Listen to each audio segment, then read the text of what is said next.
আল্লাহ পাক সর্বপ্রথম কি সৃষ্টি করেছেন জানেন আপনারা? সর্বপ্রথম সৃষ্টি কি? আমরা ছোট সময় একটা হাদিস শুনছি, হাদিসটা হচ্ছে আউয়ালু মা খালাকাল্লাহু নূরি। আল্লাহ রাসূল বলছেন আল্লাহ সর্বপ্রথম আমার নূর সৃষ্টি করেছেন। আচ্ছা, এই হাদিসের জয়ীফ সূত্রেও এই হাদিস কোন কিতাবে বর্ণিত নাই। তার মানে রাসূলের নামে চালিয়ে দেওয়া আরবি একটি বাক্য। তাহলে হাদিস কি? বুখারীর riwayat আসছে, সহিহ সূত্রে বর্ণিত। আহলে হাদিসের ইমাম আলবানী রাহমাতুল্লাহ আলাইহি তিনি নিজেও এই হাদিসটাকে সহিহ বর্ণনা করেছেন। হাদিসটা হলো আউয়ালু মা খালাকাল্লাহুল কলম। আল্লাহ পাক রব্বুল আলামিন সর্বপ্রথম যে বস্তু সৃষ্টি করেছিলেন তার নাম হলো কলম। সুবহানাল্লাহ ওয়া বিহামদিহি। এই কলমটা একটা আজব কলম।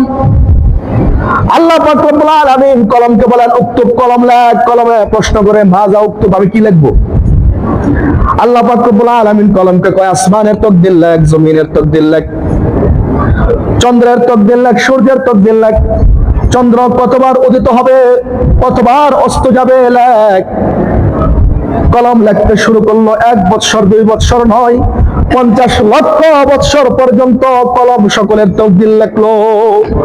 কলম তকদির লিখছে, লিখতে লিখতে লিখতে সকলের তকদির লেখা শেষ। আপনি কয়বার খাইবেন, কবে আপনার জন্ম হবে, আপনার খাবারের আইটেম কি হবে, এই লেখাটাও ওই কলমে লিখেছিল।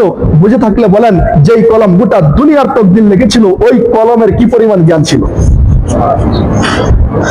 আপনি আমার মালিক, আসমানের মালিক বলেন, ওই কলমকে আমি যেই পরিমাণ জ্ঞান দান করেছিলাম তার চাইতেও 1000 গুণ বেশি জ্ঞান আমি আমার হাবিবকে দান করেছি। এত জ্ঞান আমি রাসূলকে দান করেছি। আমি আপনাদের কাছে বলতেছিলাম, বিশ্বনবীকে আল্লাহ পাক 4টা শক্তি দান করেছিলেন। বিশ্বনবীকে আল্লাহ পাক রাজ শক্তি দান করেছিলেন, রাষ্ট্রীয় শক্তি দান করেছিলেন, দুনিয়ার সমস্ত দৌলতের মালিক বানিয়েছিলেন। বিশ্বনবীকে আল্লাহ পাক সর্বোচ্চ আকাশচুম্বী গ্রহণযোগ্যতা দান করেছিলেন। আর বিশ্বনবীকে দুনিয়ার সবচেয়ে বেশি জ্ঞান দান করেছিলেন। এই 4টা শক্তি দিয়ে আল্লাহ পাক নবীকে বললেন, ও আমার হাবিব, এবার আপনি দেখেন তো জাতির পরিবর্তন করতে পারেন কিনা। দেখেন, চেষ্টা করেন।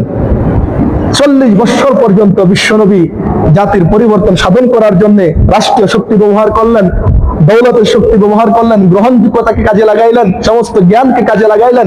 বুঝে থাকলে বলেন, 40 বছরে জাতি কি দুর্নীতি ছাড়ছিল? পরিবর্তন হয়েছিল? হয় নাই। ওহী নাজিল হওয়ার পরে সর্বপ্রথম বিশ্বনবীর কাছ থেকে আল্লাহ পাক গ্রহণযোগ্যতা কেড়ে নিয়েছেন। যেই নবীকে একটু আগে গোটা দুনিয়ার মানুষ এক বাক্যে বিশ্বাস করত, রাসূল যেদিন বললেন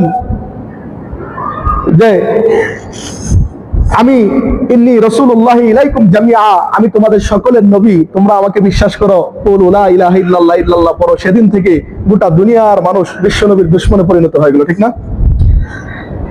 গ্রহণযোগ্যতা কেড়ে নিয়েছেন। দ্বিতীয় নম্বর, আল্লাহ পাক রব্বুল আলামিন বিশ্বনবীর কাছ থেকে সমস্ত দৌলত কেড়ে নিয়েছেন। এবার বিশ্বনবীর পরিবারে রান্না করার মতো, চুলায় আগুন দাঁড়ানোর মতো এরকম কোনো খাবার ঘরে নাই। 2 দিন 3 দিন চলে যায়, পেটে পাথর বাঁধা। ঠিক কিনা? তৃতীয় নম্বর, রাষ্ট্রীয় শক্তি কেড়ে নিয়েছেন। রাসূলের চাচা ছিল মক্কার প্রেসিডেন্ট, রাসূলকে সহযোগিতা করার কারণে তাকে ক্ষমতাচ্যুত করা হলো। যেই রাষ্ট্র এতদিন রাসূলকে প্রটোকল দিয়েছে, সেই রাষ্ট্র এখন রাসূলকে জেলখানায় বন্দী করেছে। রাষ্ট্রীয় শক্তিও নাই, এবার রয়ে গেল তার জ্ঞান, বিদ্যা, বুদ্ধি। আল্লাহ পাক রব্বুল আলামিন বললেন, বাল্লিগ মা উনজিলা ইলাইকা মির রাব্বিক, হে রাসূল, আপনার যতই জ্ঞান থাক না কেন, আপনার জ্ঞানকে আর কাজে লাগাতে পারবেন না, বরং আমি আপনাকে যা দান করবো আপনি সেটাই তাবলীগ করবেন। আপনার মন মতো এখন আর আপনি কিচ্ছু করতে পারবেন না। তাহলে নবুয়াতের আগে আল্লাহ পাক 4টা শক্তি দিয়েছিলেন। রাষ্ট্রীয় শক্তি দিয়েছিলেন, দৌলতের শক্তি দিয়েছিলেন, গ্রহণযোগ্যতা দিয়েছিলেন, জ্ঞান বিজ্ঞানের জ্ঞান দান করেছিলেন। নবুয়াতের পরে এই 4টা শক্তি কেড়ে নিয়েছেন, দিয়েছেন নতুন করে আরেকটা শক্তি। ওই শক্তির নাম হলো কি? কোরআনের শক্তি। আল্লাহ পাক রব্বুল আলামিন বললেন, হে রাসূল, নবুয়তের পূর্বে 40 বছর পর্যন্ত দুনিয়ার সবচেয়ে বড় বড় 4 শক্তি আপনাকে দিয়েছিলাম, শক্তি কাজে লাগিয়ে দেখেছেন জাতির পরিবর্তন করতে পারেন কিনা? 40 বছরে জাতির পরিবর্তন হয় নাই। আমি আপনাকে কোরআনের শক্তি দান করলাম, এই কোরআনের শক্তি কাজে লাগিয়ে দেখেন তো। 40 বছর সময়ের দরকার নাই, শুধু এক সমাজ আর এক রাষ্ট্র নয়, বরং গোটা পৃথিবীতে আমি আপনার বিপ্লব কায়েম করে দিব ইনশাআল্লাহ। গোটা দুনিয়ার পরিবর্তন হয়েছে কিনা? কোরআন তো এমন এক মহা পরশপাতর, এটা যে ব্যক্তির সিনার ভিতরে ধরা হয়েছে, ওই ব্যক্তি পরিবর্তন হয়েছে। যার পরিবারে ধরা হয়েছে, পরিবার পরিবর্তন হয়েছে। যে সমাজে ধরা হয়েছে, সমাজ পরিবর্তন হয়েছে। যে রাষ্ট্রে তুলে ধরা হয়েছে, ওই রাষ্ট্রের পরিবর্তন হয়ে গেছে। তো আল্লাহ পাক রব্বুল আলামিন রাসূলের কাছ থেকে আবার সমস্ত ক্ষমতা ছিনিয়ে নিলেন। ছিনিয়ে নিয়ে বললেন, এবার আপনাকে কোরআনের শক্তি দান করলাম। এই কোরআনের শক্তি যদি আপনার ভিতরে থাকে, কোনো রাষ্ট্রীয় শক্তির দরকার নাই, টাকা পয়সার দরকার নাই, গ্রহণযোগ্যতার দরকার নাই, এত জ্ঞান বিজ্ঞানেরও দরকার নাই।